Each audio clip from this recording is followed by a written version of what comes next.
1947 Roswell incident may be the most famous UFO crash story of all time.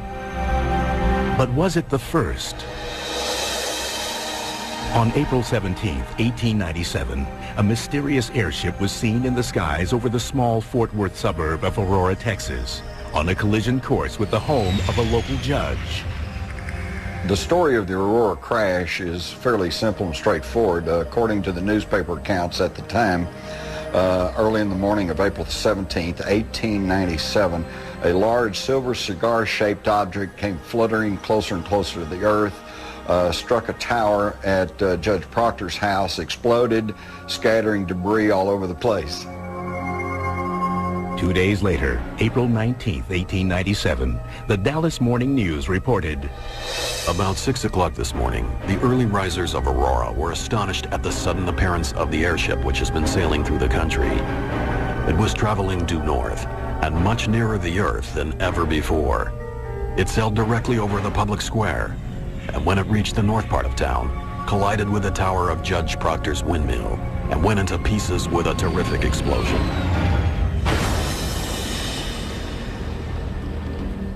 Scattering debris over several acres of ground, wrecking the windmill and water tank, and destroying the judge's flower garden. According to the local legend, many of Aurora's residents raced to Judge J.S. Proctor's farm to help in any way they could.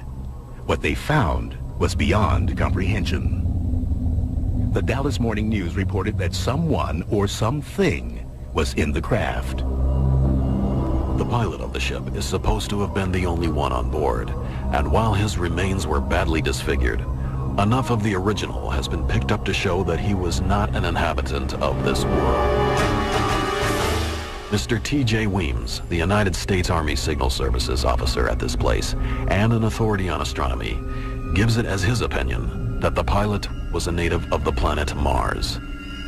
His description was that it was an alien in form, and he was referred to as a Martian. Now, the only reference to Martians at that time were in the drawings of the science fiction writers, so it could have been sparked in part by literature. Of course, I wasn't there, so I can't say for sure who piloted the craft. All I can go is by the newspaper accounts, and they made it quite clear that the remains clearly indicated he was not an inhabitant of this world. According to the Fort Worth Register, the alien did not survive. They reported that he was given a Christian burial in the town cemetery. The fragments of the craft were then thrown down a well. The townspeople more or less wanted to forget about it, and I won't say pretend it didn't happen, but probably couldn't cope with what happened and didn't know. A small stone was placed over the unmarked plot to confirm the grave of the airship pilot. But as time passed, he would not be allowed to rest in peace. Years have gone by, leaving fewer and fewer eyewitnesses to the events of April 1897. Eventually, the story became a legend, a colorful tale that some considered to be fiction. Judge Proctor's land was sold. The newspapers stopped writing about the incident in Aurora, and the gravesite became little more than a curiosity. My initial reaction to the Aurora story, I have to admit, was a little bit of one of skepticism. But if you're going to be a history writer, you need to at least make a stab at trying to find out the truth. And that's what launched my investigation. When I began to research it, however, I found that there was more to the story than just the Aurora incident. I went to the Dallas Morning News, assuming that the Aurora story would be a headline on page 1. Well, it wasn't. It was buried in the middle of page 5. And what intrigued me was it wasn't even the first airship story on that page. In fact, there were over a dozen different articles about the mysterious airships listed in the April 19th edition of the paper. There were at least 16 in that same area the 2 days before this incident. 16 reported cases by reputable people is significant. In late November 1896, thousands of witnesses reported seeing the mysterious airship 1,500 miles away over California. Over the next few months, the tale spread to more than 20 additional states from California to Michigan. In Texas alone, the airship was spotted in over 30 counties between April and May of 1897. For those 2 months in 1897, literally hundreds of Texans saw something in the night air over Texas. They described it as cigar-shaped. Some people said it had lights. Some people said it didn't. Some said it could go 200, 150, 300 miles an hour. It could do things that airships today can barely do. Top speed at that time was about 35 to 40 miles an hour by train. And for reputable people to say something flew over their head going more than 100 miles an hour would be the same as us saying something went over our head going thousands of miles an hour. Texas historian Wallace Cheriton focused his research on the incident on the so-called witnesses listed in the newspaper articles. What I was trying to do was prove, were these real people? I was very pleased to find, yes, they were. They were, in fact, real people. When I first heard the stories of the airships, that excited me. It wasn't a lone incident. People across the country were experiencing something. That gave it validity. What were they seeing? Why were they seeing it? I'm not sure that we'll ever know what they were seeing. What I am sure is they saw something. Could it have been a balloon? Perhaps. Probably not an airplane, since those didn't exist. The first recorded man-made heavier-than-air flight was made, of course, by the Wright brothers in December of 1903 at Kitty Hawk. So whatever was flying over Texas in 1897 was not man-made. In fact, while hot air balloons were commonly used in the late 1800s, they were not able to perform complicated maneuvers, such as right-angle turns and rapid altitude changes that had been described by witnesses. Patents had been registered for more advanced airships, but there is no record of any actually flying during that period. We're talking about something that did not exist in 1897 and yet was seen by literally thousands of people. If there's a better example of a UFO, I don't know what it is. Soon after the Aurora crash was reported, the sightings ended. Suddenly, there were questions. Were these sightings real, or were they all part of a gigantic hoax? If you subtract out the known hoaxes, if you forget about them, what you're left with are hundreds of sightings by just common, everyday people that had absolutely no motive other than the fact, I saw something and I want to report it. Over the years, we investigate hundreds, thousands of UFO reports.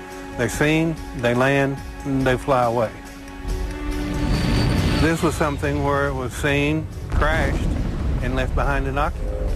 That's why, to me, Aurora was the best airship case to investigate. And then, it's before Roswell. No one's gone in to cover it up. They didn't know about it.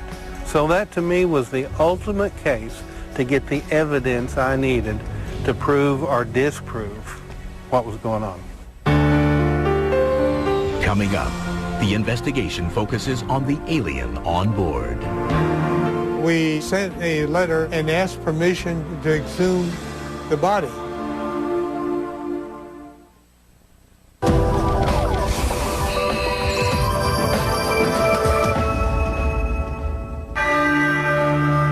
Aurora, Texas, 1897. 50 years before Roswell. Newspapers reported a major crash and a dead spaceman buried in the Aurora Cemetery. But as time went by, the story was lost. Then, 70 years later, it resurfaced. Well, in 1973, Bill Case started writing articles for the Dallas Morning News, and that spread over the countryside. The interest jumped because, again, somebody was resurrecting the old Aurora crash in 1897. The legend was reborn. Ufologists across the country scrambled to uncover the truth behind the possible alien graveyard. Hayden Hughes, the founder of the International UFO Bureau, was among the first to arrive in Aurora. Aurora was the outstanding case to me because of the crash of one of the airships for study, and for the remains of a pilot to be studied or exhumed if he was buried. Aurora was different. There was a body, a supposed alien body. There's very few retrievable corpses or bodies associated with UFOs, but none that can be documented as well as the Aurora case. My belief in what the occupant pilot was what it was said, that it was the pilot of what the craft was. His description was that it was an alien in form. It was small in stature, which would confirm the type of creatures that are seen most frequently aboard UFOs. They are small in stature, childlike in size. The body, the crash site, the remnants of the airship. To Hughes, these had to be either the real thing or a hoax, and it was worth investigating. As to what to expect when we came to Aurora that first time, I was quite surprised that it wasn't as big as I visualized it to be. Coming into town, where was it? Well, we just went through it. There's the cemetery, okay? There's the hill. The windmills over this way. There's some houses down this way are businesses. That was the extent of it. Another surprise, Hughes's reception by the residents of Aurora. It appeared that they had no interest in solving the mystery. One time you talked, the people were open. The next time they were not. We were allowed in the cemetery on some occasions. On some occasions we were barred and could not go in the cemetery. So the emotional level of the town kind of told me they wanted no involvement with it. I had gone from extreme excitement and the possibility of what we could get to a frustration in that it was like the town was against us from the beginning. Then Hughes and other UFO researchers in Aurora had a breakthrough, the discovery of first-hand accounts of the crash. The witnesses were less than perfect.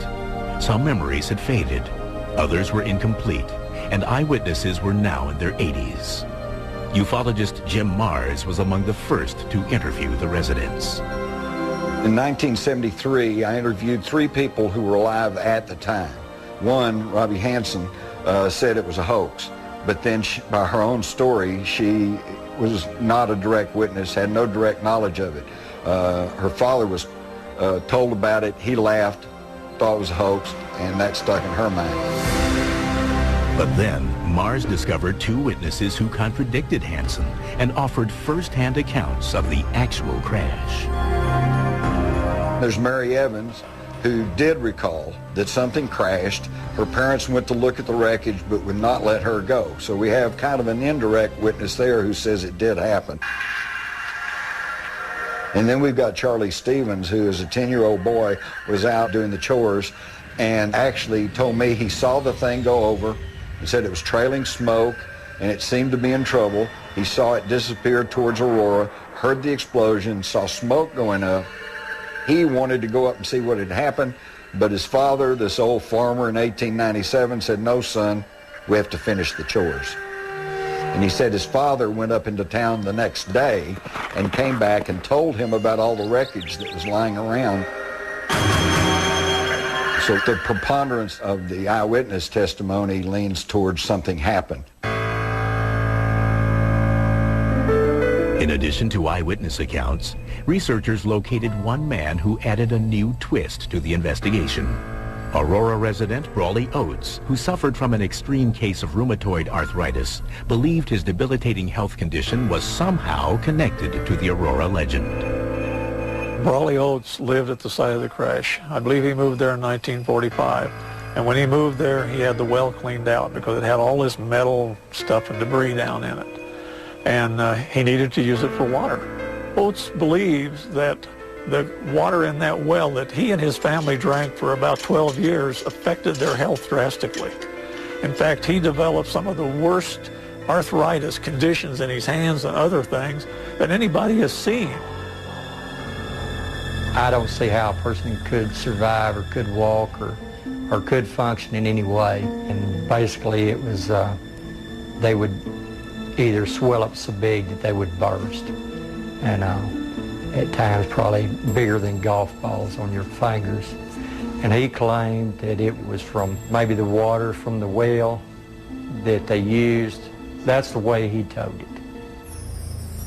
Brawley Oates told me that it was because of radiation from the well where people had thrown pieces of this Aurora spaceship.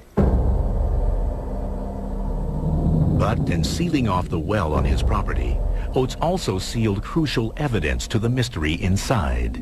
For researchers, the scientific evidence to support their case was becoming increasingly difficult to find. We can't go on legends. We need scientific proof that you could take any court of law and prove that this event actually took place, as our investigation disclosed. In 1973, investigators set out to the crash site and the graveyard.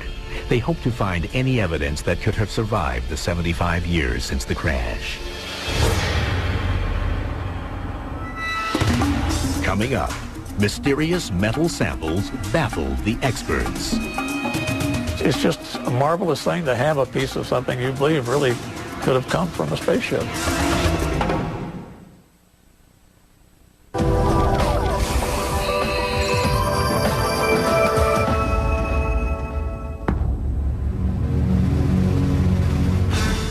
In the 1973 investigation, researchers found witnesses that authenticated an airship crash in April 1897. There were also claims of an alien buried in the local cemetery. But even with personal testimonies, ufologists realized that they needed scientific evidence. They hoped to find debris from the crash on the property formerly owned by Judge J.S. Proctor. What happened to the metal is probably anyone's guess at this point. The best guess to me was the main bulk of it was hauled off, and what was left behind was thrown down the well. Finding the well was easy, but researchers quickly discovered a problem. The well had been sealed off years earlier by the new property owner, Brawley Oates. He had this big slab of 8 by 8 feet concrete over the old well. So to move that would be a major job.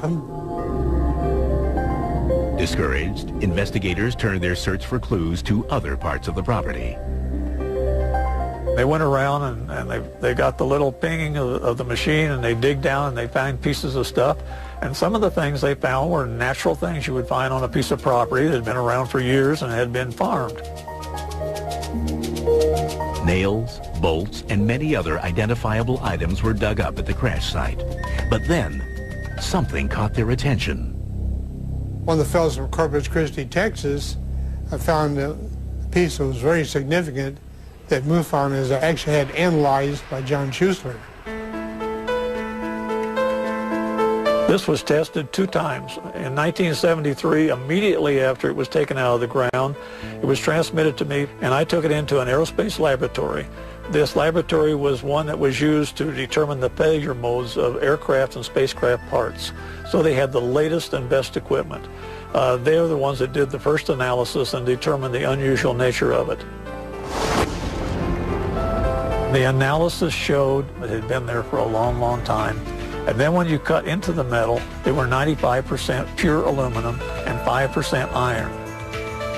5% iron in solution in aluminum is a no-no. It doesn't mix that way. It's like less than 1% normally. And when there is iron, there's usually zinc or other materials. There was none of that in this case. Although the major aerospace laboratory that initially tested the sample has asked to remain anonymous for this program, Schuessler verified the results with Anastas Laboratories in Houston, Texas. According to Schuessler, both laboratories reached the same conclusion. Intrigued, he had the laboratories continue their tests on the sample to further determine the object's origin. The stories were that this thing exploded. It blew molten material out of this vast explosion mess, and that material hit things and dried and cooled. Well, the structural analysis of the material showed that it was air-cooled on the ground after it had been molten in the air. So the structure was perfect to fit the story. Has Schuessler uncovered the smoking gun to the Aurora crash? The material found and analyzed in 1973 couldn't have been made at that time on that farm or in the town of Aurora or anywhere around there, but it had to have been made in a very sophisticated laboratory using ultra-pure refining techniques. It's just a marvelous thing to have a piece of something you believe really could have come from a spaceship. Newspapers were quick to jump on the story of the new investigations into the airship crash, and as a result, the accuracy of the reporting suffered. Such was the case with a different sample sent to Dr. Tom Gray, now a professor emeritus at Kansas State University. One day there was a knock at my door, and a gentleman came in, and he had in his possession pieces that he had found at the reported site of the spaceship crash in 1897. Dr. Gray's colleague asked him to analyze the samples to determine if this was a piece of the Aurora spaceship. What you are looking at is the actual artifact that was tested. I showed this piece to my father-in-law a few days after I had done the analysis, and his first comment to me was, where did you get that water pump impeller? And so I kind of knew that that didn't come from a spaceship for sure. Once he determined the first sample's mundane origin, Dr. Gray began testing the two remaining metal strips. Once he discovered the pieces were primarily iron, he made an unusual finding. When I checked their magnetic properties, I did it by basically putting them in the presence of a magnet, and they didn't interact with that magnet, and I thought, that's kind of interesting. Perplexed, Dr. Gray searched for a certified metallurgist to give a second opinion on his puzzling find. It turns out that iron-zinc alloys can be non-magnetic or magnetic depending on how they're cooled. Then, Dr. Gray relayed his story, along with his conclusions, to his school newspaper. When the article came out the next day in the campus newspaper, the headline basically said, "Physicist finds non-magnetic iron at site of Aurora spaceship crash." There wasn't one word in that article at all about the fact that I needed to talk to the metallurgist to find out what these properties were. And of course, then the cat was out of the bag, so to speak. As a result, Dr. Gray, his findings, and the piece of the Aurora spaceship became a part of the legend. But this part of the saga was misrepresented. Newspapers sometimes are in the business of reporting what they see as the news. That's not necessarily really what the news is. The real truth of the matter is, those materials were the kind of things you would have expected to find in a farmyard in Aurora, Texas. Having gleaned all the evidence they could from the crash site, investigators now shifted their focus toward the Aurora Cemetery. People said there was a body that was blown out of the craft and it was badly mangled. And the story was they gave it a Christian burial in the local cemetery. We were trying to determine what was the oldest part of the cemetery. That was our logical place to start looking first. They wandered around looking, and one of the local people said, those people aren't looking in the right place. You got to look for this 100-year-old gnarled oak tree. It's got a big beehive in it. So our investigators went there, and they found this small stone that looked like it had an etching of some kind of an airship. Believing that they had finally found the spaceman's grave, investigators for the Mutual UFO Network, or MUFON, made another startling discovery. And when they went to the grave site where this piece of stone was, they got the same decibel reading on their metal detector that they did from where they picked the material up from the ground. Walter Andrus, former international director of MUFON, believes there is a connection between the samples located at the crash site and what was reading inside the grave. The fact that they detected metal down in this grave indicated that someone must have buried, along with the body, some of the metal fragments from the crash site, which gives it more importance because it ties the two together.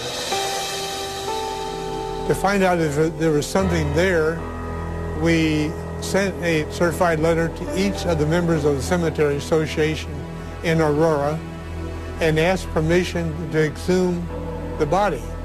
But it was fairly impossible to do that because the Cemetery Association was dead set against it, and they were getting an injunction to stop it.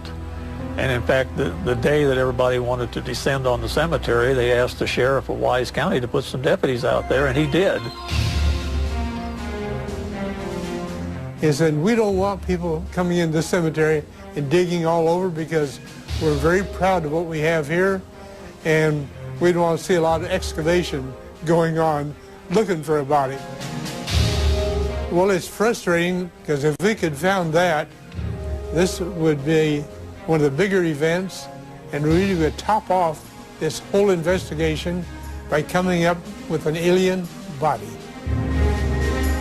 After 2 weeks, the patrols ended, and MUFON investigators suffered a crushing blow to their research effort. When we were able to get back to the grave site, the marker was gone. We don't know who took it or how. Then, another blow. Someone had driven a 3-inch pipe down into the earth there and apparently pulled the metal up in this 3-inch pipe. One of our MUFON investigators checked it and did not find any trace of metal with his metal detector. What could have been evidence to authenticate the Aurora UFO mystery was gone. Coming up, skeptics fight back. Other explanations to the Aurora legend are far from being out of this world. In Texas, we have an old saying that never let the truth stand in the way of a good story.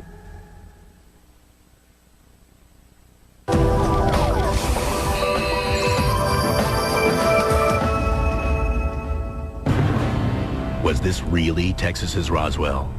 That's what investigators in 1973 hoped to find out. But like the Roswell story in 1947, the Aurora, Texas legend grew larger and the story more twisted as each day passed. At every turn, skeptics challenged journalists and investigative agencies like the Mutual UFO Network and the International UFO Bureau, seeking to disprove their research. The theories ranged from balloons soaring through the sky to the belief the Aurora legend was merely concocted to save a dying town. The most prevalent theory to explain the 1897 airship mystery is that it was a balloon. Well, unfortunately, there is physically no way it could have been a balloon. There are no balloons that can rise or fall with lightning speed. They cannot turn at right angles. They cannot go vertically up and vertically down. They simply can't do it.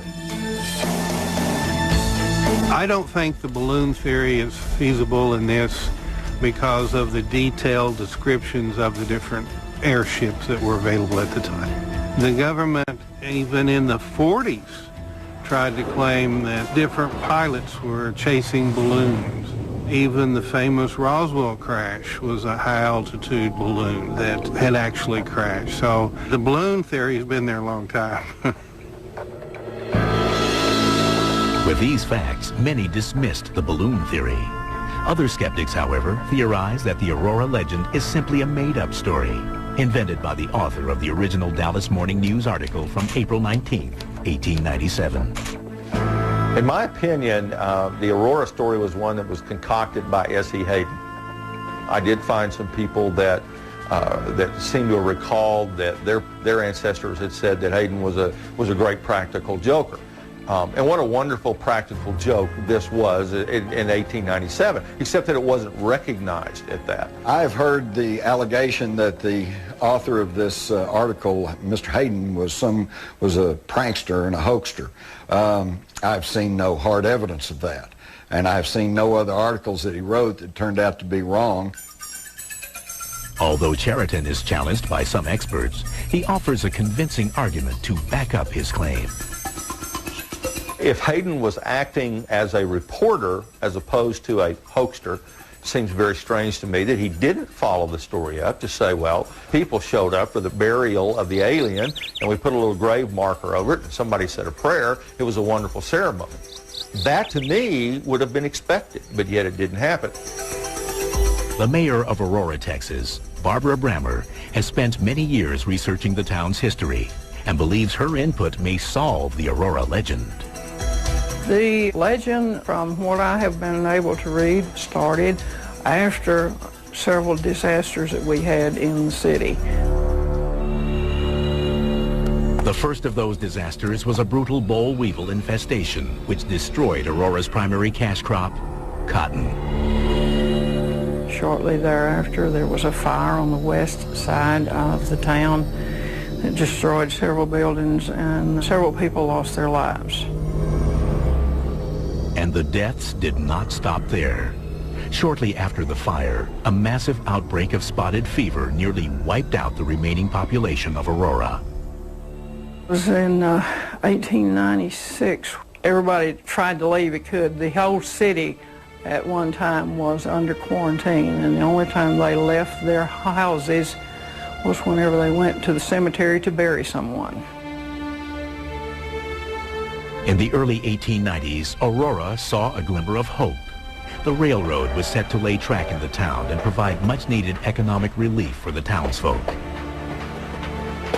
They got as far as laying a spur in this direction for the railroad, and then another railroad was going to be coming from out west, and it got within 27 miles of this before it was stopped. And it became known then as the railroad that never was. The town was crippled economically, and the resident spirits were crushed.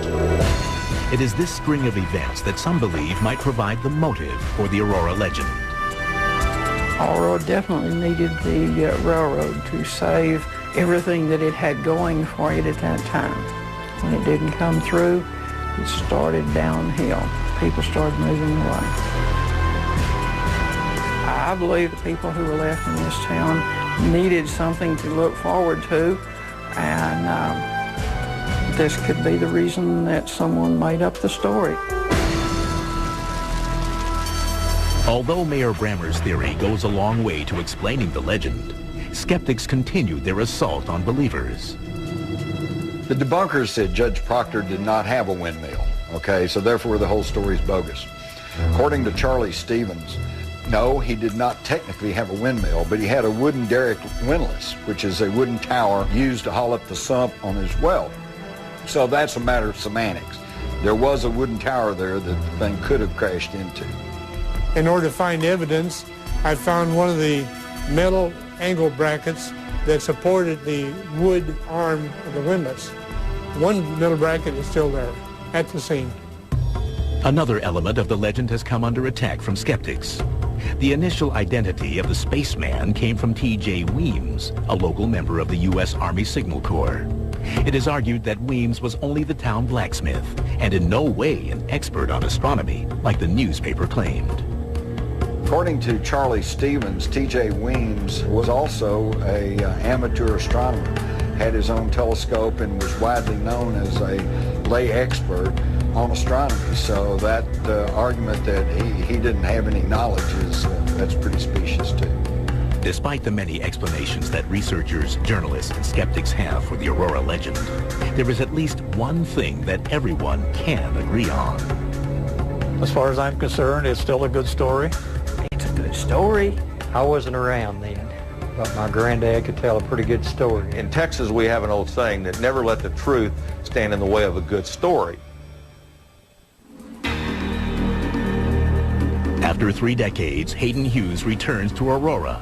But can he solve the riddle of the mysterious airship once and for all? We have maybe one of the most scientific finds of the 20th century right here behind us.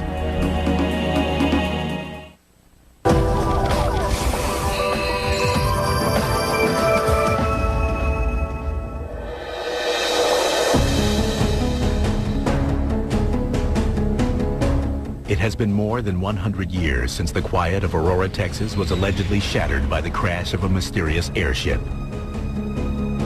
Like the incident in Roswell, New Mexico, that supposedly took place in 1947, the truth may never be known. But to some ufologists, this case from 1897 may be the key to solving the whole UFO phenomena once and for all. The significance of the Aurora encounter was that there was a body left to be studied, and that there were hundreds of sightings of the same description over the central United States during that time. We see what happened at Roswell, we see what happened at some other sightings, but this one held the answer, and because it was before modern day censorship, that's a key. It's still there. No one went in to cover it up.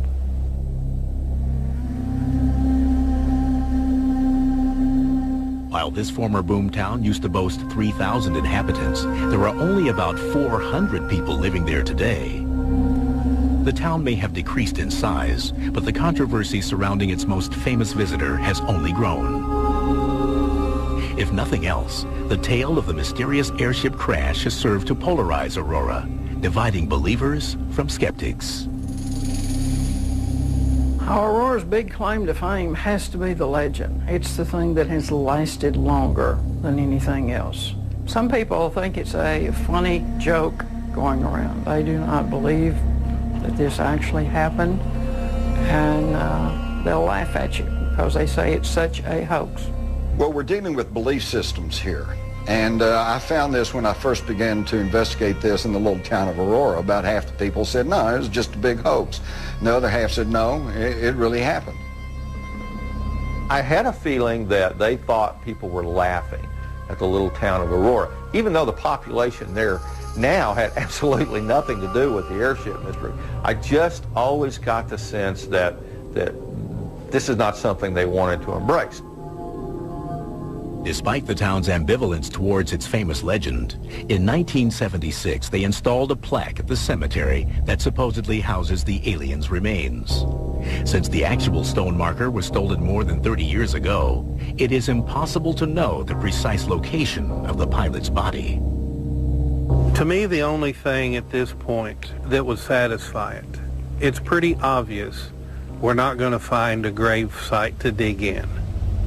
So, secondary, let's go to the well. Although the windmill above the well no longer exists, the former Proctor property was purchased by Brawley Oates in 1945. Long-standing rumors hold that the well on the property was contaminated by radioactive debris. More than 100 years later, the legend has also grown to include a mysterious patch of ground that lacks vegetation. When the mayor shared details of this rumor with Hayden Hughes in 2005, it renewed his interest in solving the mystery.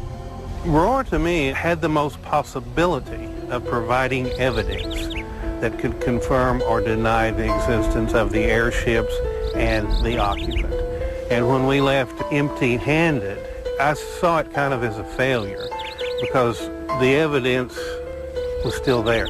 Maybe 2 feet under where we were standing, but still we were unable to walk away with something we could really go forth and say, all right, here's something. Let's investigate that further. For the first time in over a quarter of a century, Hayden decided to revisit the place where it all began, the crash site. This is the alleged crash site of the airship. We're on top of the hill, valley all the way around. This is where Proctor had his property. His windmill was here, and we had a well, which was later cemented in. Certain areas are still accessible, but this fence stands in front of Judge Proctor's original well. Several requests to gain access to that part of the property were made for this program, but no calls were returned. My gut feeling tells me we're on to it and there's something there, and I can't dispel that. So close to where he feels the answers to the airship mystery lie, Hayden Hughes' frustration is palpable. We have maybe one of the most scientific finds of the 20th century right here behind us, and we can't get to it because of this big bird cage that's been built over and cemented in, sealing below the evidence that may have contaminated the soil around it that is keeping vegetation from growing today. And if it could be possible to go down, dig up, whatever, that might be what it takes to put an end to this legend over all these years. If we could find out what is in that well, we would know if there's any radiation occurring there, or even parts of the crash site. When the craft blew up and exploded, there could be pieces down in that well. Most people search for just what's on the surface and don't take the time to really dig down and find out. You know, it's interesting to note that we're back here where it all started. Right here on this very site. Time has come and gone. A lot of stories has come and gone. Until we can get on the other side, until we can get some good soil samples or get down in the well, this is where the story's going to stay, just rolling along and continuing to grow. If the entire legend of the airship crash of 1897 is a hoax, then an amazing practical joke has been played on everyone by S.E. Hayden, the man who wrote the original newspaper article for the Dallas Morning News. But without concrete evidence, ufologists can neither debunk the hoax nor prove the legend to be true. There are lots of legends and stories going around that are passed from word of mouth and through newspaper clippings and so on. But we deal with the facts. We investigate UFOs, and we try to prove beyond the question of a doubt when we investigate a case that it was a UFO.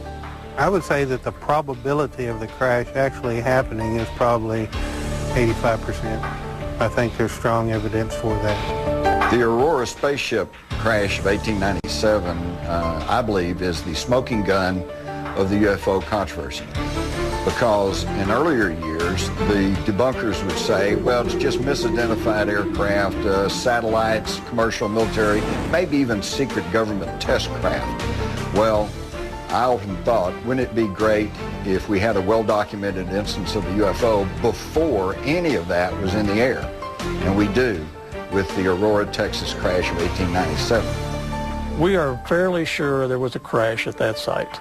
I mean, all the physical evidence, all the stories about the people that were available at the time all go together and they all fit. It's not a mistaken identity and it's not a tall tale.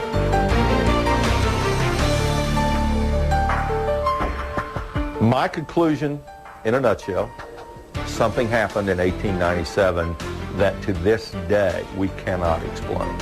We can eliminate a lot of stuff. We know it wasn't a balloon. We know it wasn't an airplane. What was it? I don't know. UFO? Obviously. Where the UFO came from, that's the big mystery that, quite frankly, will probably never be solved. Will the ultimate truth ever be known about the Aurora case? I don't know. I would like to think that there is an alien in the grave, but it may come down to there's nothing in the grave. That's the legend.